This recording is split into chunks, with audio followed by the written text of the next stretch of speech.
உலக நாடுகளிடையே பெரும் பதற்றத்தை ஏற்படுத்தியுள்ள டிரம்பின் அறிவிப்பு.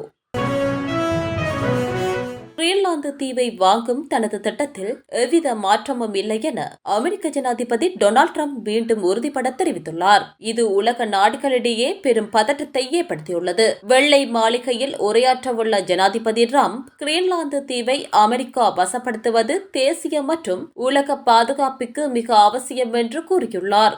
இத்திட்டத்துக்கு எதிர்ப்பு தெரிவிக்கும் நாடுகள் மீது புதிய வர்த்தக வரிகளை விதிக்கப் போவதாக அவர் எச்சரித்துள்ளார்.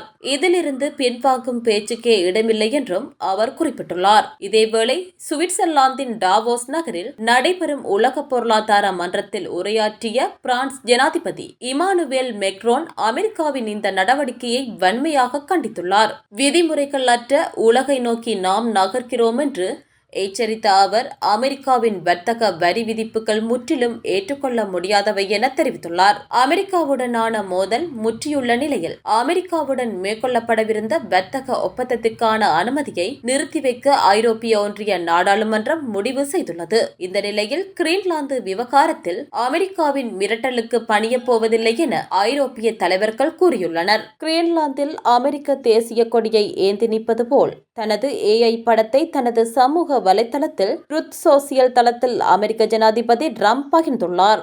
அந்த புகைப்படத்தில் 2026ஆம் ஆண்டு முதல் கிரீன்லாந்து அமெரிக்க பிரதேசமாக நிறுவப்பட்டது என்று எழுதப்பட்டுள்ளது.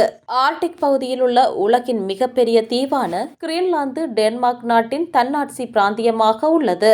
இதற்கிடையே தேசிய பாதுகாப்பு காரணங்களுக்காக கிரீன்லாந்து அமெரிக்காவுடன் இணைக்கப்படும் என்று அமெரிக்க ஜனாதிபதி ட்ரம்ப் தெரிவித்தார். இது தொடர்பாக டென்மார்க்குடன் பேச்சுவார்த்தை நடத்தப்படும் என்றும் உடன்பாடு ஏற்படாவிட்டால் ராணுவ நடவடிக்கை எடுக்கப்படலாம் என்றும் தெரிவித்தார். இதற்கிடையே கிரீன்லாந்தை அமெரிக்காவுடன் இணைப்பதற்கு எதிர்ப்பு தெரிவித்த டென்மார்க், பிரித்தானியா, பிரான்ஸ், பின்லாந்து, ஜெர்மனி உள்ளிட்ட 8 ஐரோப்பிய நாடுகள் மீது கூடுதலாக 10% வரி விதித்து ஜனாதிபதி ட்ரம்ப் உத்தரவிட்டார்.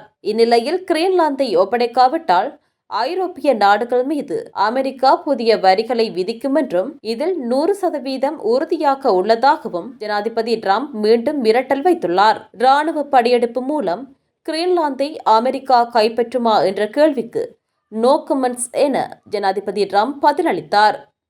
இந்நிலையில் கிரீன்லாந்தில் அமெரிக்க தேசிய கொடியை ஏந்தி நிற்பது போல் தனது AI படத்தை ட்ரூத் சோசியல் தளத்தில் ஜனாதிபதி ட்ரம்ப் பகிர்ந்துள்ளார்.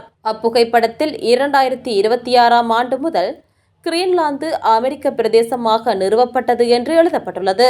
மேலும் கனடா, கிரீன்லாந்து மற்றும் வெனிசுலா நாட்டை அமெரிக்காவின் ஒரு பகுதியாக காட்டும் ஒரு AI படத்தையும் பகிர்ந்துள்ளதால் பரபரப்பு ஏற்பட்டுள்ளது. கனடா நாட்டை அமெரிக்காவின் 51வது மாகாணமாக இணைக்க வேண்டும் என்று ட்ரம்ப் தொடர்ந்து வலியுறுத்தி வருகிறார்.